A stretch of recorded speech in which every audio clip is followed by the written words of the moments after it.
সম্মানিত দিনী ভাই বোন, দুনিয়াতে দুটো পাপ আছে যার নিজস্ব ক্ষমতা আছে, অন্যান্য পাপের এরকম ক্ষমতা নেই।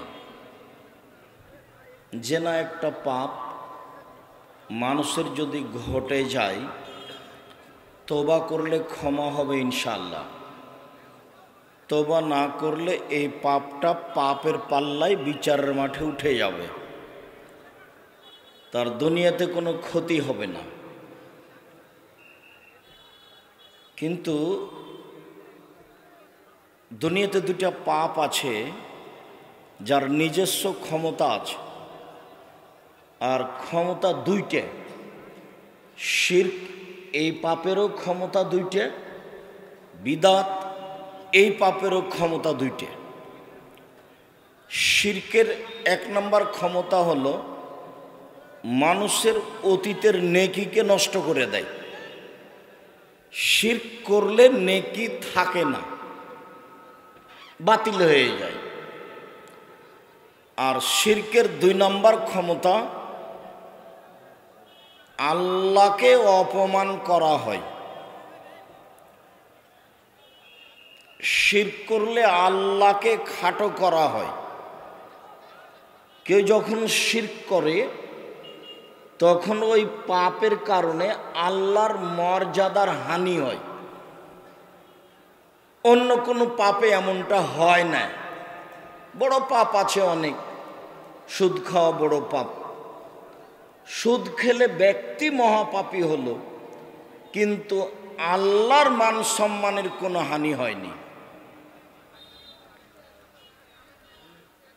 পিতামাতাকে গালি দেওয়া, অমান্য করা মহাপাপ।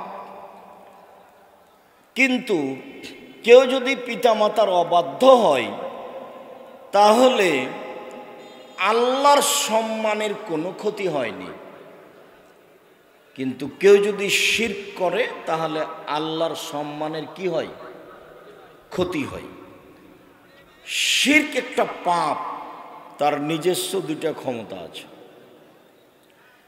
যারা পরিচালনায় আছো ছেলেরা, তোমাদের এটা দুর্বলতার কারণে লোকগুলো রাস্তায় দাঁড়িয়ে আছে।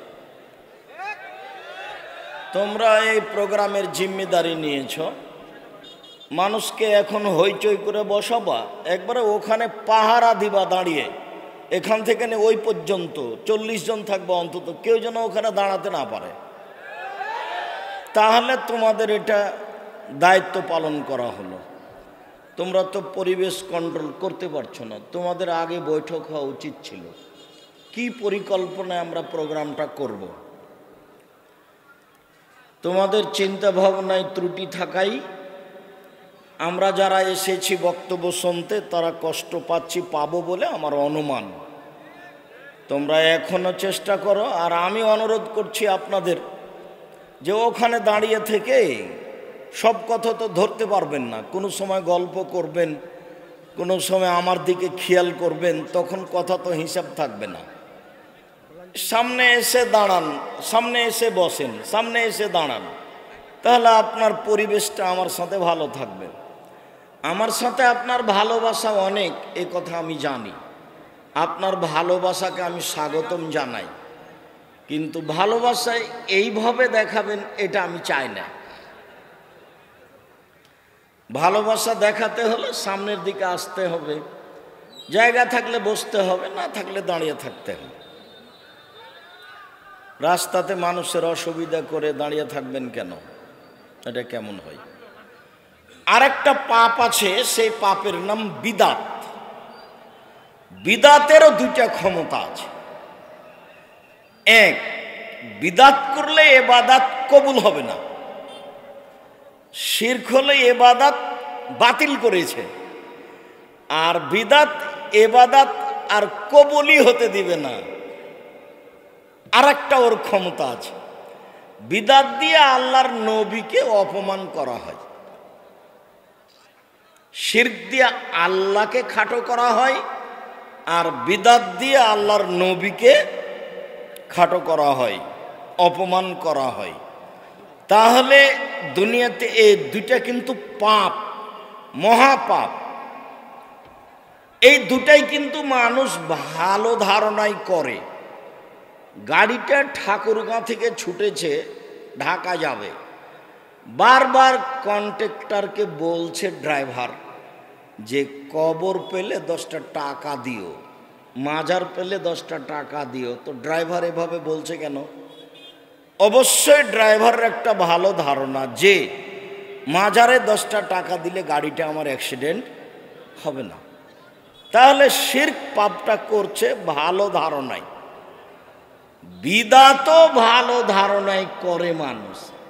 এই যে ঈদের দিন আপনারা ঈদের মাঠে ছিলেন, ইমাম সাহেব বলছেন আসেন আসেন, আর 4 মিনিট আছে, আর 2 মিনিট আছে, আর 2 মিনিট আছে, তাড়াতাড়ি আসেন। তো আল্লাহর নবী তো বলছেন যে লা আযানা ওয়ালা ইকামা ওয়ালা নিদা, ঈদের মাঠে আজান নেই, একামাত নেই, ডাক নেই। তা আল্লাহ রাসূল 3টেই তো না করলেন, তো আপনি যে বলছেন আসেন, তাহলে এবার এরই নাম বিদআত, এরই নাম রাসূলকে অপমান করা, এরই নামই বিদআত। এমনকি ঈদের মাঠে দাঁড়িয়ে কেউ বলতে পাবে না যে আপনারা বলেন আল্লাহু আকবার আল্লাহু আকবার লা ইলাহা ইল্লাল্লাহ আল্লাহু আকবার আল্লাহু আকবার ওয়া লিল্লাহিল হামদ, এই কথা মুখ দিয়ে উচ্চারণ করতে পাবে না। 2-4 জন সলাতের আগে বক্তব্য দেওয়া তো বহু দূরের কথা। ঈদের মাঠে এসে চেয়ারম্যান কথা বলবেন, মেম্বার কথা বলবেন, তারপর ইমাম সাহেব বলবেন, এটা তো ভাবাই যায় না। আউয়ালু শাইইন ইয়াবদাউ বিহিস সালাহ। আল্লাহর নবী প্রথমে এসে ঈদের মাঠে যেটা কাজ করতেন সেটা হলো সলাত। সলাতের আগে কোনো কথা নেই, কেউ বলতে পারে না আপনারা বলেন আল্লাহু আকবার আল্লাহু আকবার লা ইলাহা ইল্লাল্লাহ আল্লাহু আকবার আল্লাহু আকবার ওয়া লিল্লাহিল হামদ, এই কথা বলার কেউ দুঃসাহস রাখে না। কেউ যদি বলে তাহলে সে রাসূলকে অপমান করলো, তারই নাম বিদআত। নিজের গতিতে বলতে হবে। কেউ কথা বলতে পাবে না সলাতের পূর্বে। আসেন আসেন, নামাজ শুরু হতে যাচ্ছে, কথাটা তো ভালো, আপনারা তাড়াতাড়ি করে আসেন, আর 2 মিনিট পরই সলাত শুরু হবে। আর 2 মিনিট যদি না থামে তাহলে সভাপতি সাহেব, সেক্রেটারি সাহেব খেপে যাবেন। আমি তোমার ঈদের মাঠের ইমাম হলে তোমার খেপে যাও আমি দেখাতাম। আমি ওই সেক্রেটারি সভাপতিকে উঠাই আর বসাই। আমার জীবনে কোনোদিন এরকম ঘটনা ঘটেনি যে সভাপতি সাহেবের কথাতে আমি ঈদের মাঠে সলাত আদায় করিয়েছি। আমার এটা জীবনে কোনোদিন ঘটেনি যে মসজিদের সেক্রেটারি সভাপতির কথায় আমি মসজিদে ইমামতি করেছি। এমন কেউ সাহস রাখে না। ও কি জানে, ও কি বুঝে এমন? ও কয় টাকা দেয়? ওর অসুবিধা থাকলে আমি তাকে টাকা দিব ইনশাআল্লাহ। এরকম পরিবেশ আমার জীবনে কোনোদিন ঘটেনি। আমি 90 সাল থেকে মাঠে আছি দিন প্রচারের। কত সাল থেকে? 90 সাল থেকে 33 বছর চলছে। এরকম কোনোদিন ঘটেনি। সম্মানিত দিনী ভাই বোন, যারা যেখানে আছেন দয়া করে কথা বন্ধ করে, চলাচল বন্ধ করে, দোকানপাট বন্ধ করে কথা শোনার চেষ্টা করেন। আপনার জন্য আমি এসেছি অনেক কষ্ট করে। একটা প্রোগ্রাম বের করাও কঠিন, আসাও কঠিন। আমি বৃহস্পতিবারে ঢাকা গেছি, প্রতিষ্ঠানে উপস্থিত হয়েছি। আমি এই প্রোগ্রাম করতে চাইনি, এভাবে আমি আসা আমার জন্য ভারী ছিল।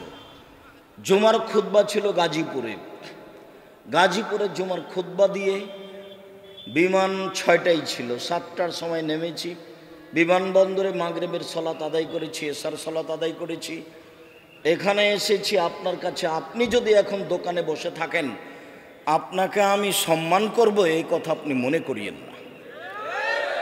আপনাকে আমি গরু ছাগল মনে করি, পশু প্রাণী মনে করি। কারণ আপনার জন্যই তো আমি এসেছি। আপনি ওখানে কেন থাকবেন? আমি শুধু আপনার জন্যই এসেছি। আমার এখানে কোনো উদ্দেশ্য নেই। জামিয়া সালাফের এখানে সুবিধা হবে এটা নিয়ে আমি আসিনি। জামিয়া সালাফে প্রতি মাসে বেতন লাগে 32 লক্ষ। এক মাসে কত বেতন লাগে? 32 লক্ষ। জামিয়া সালাফে 320 জন এতিম আছে, 550 জন অসহায় ছেলে মেয়ে আছে। না, এই ছেলে হুইসেল বাজাতে নিষেধ করো। মুখের অনুরোধে মানুষকে অনুরোধ করতে হবে। চৌকিদারকে আপনারা নিষেধ করেন, হুইসেল বাজাতে পাবেন না। চেয়ারম্যান সাহেব বিষয়টি লক্ষ্য করুন।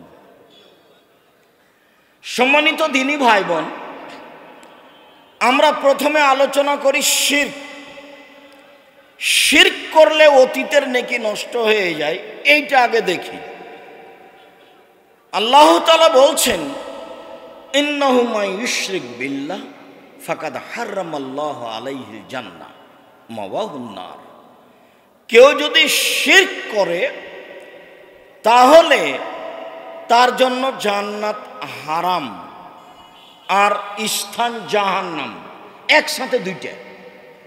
শিরকের ফলাফল জান্নাত হারাম আর স্থান জাহান্নাম, একসাথে দুইটা। আল্লাহ তাআলা বলছেন আমাদের নবীকে, লাইন আশরাকতা লা ইয়াহবাতান্না আমালুক। মুহাম্মদ সাল্লাল্লাহু আলাইহি সাল্লাম শোনেন, আপনি যদি শিরক করেন তাহলে আপনার আমল বাতিল হবে। এই কথা আল্লাহ আমাদের নবীকে বলছেন। আপনি শুনুন, আপনি যদি শিরক করেন তাহলে আপনার আমল বাতিল হবে। এইবার আল্লাহ তাআলা সকল নবী রাসূলকে বলছেন, লাউ আশরাকু লা হাবাতা আনহুম মা কানু ইয়ামালুন। নবীগণ যদি শিরক করেন তাহলে তাদেরও আমল বাতিল হবে।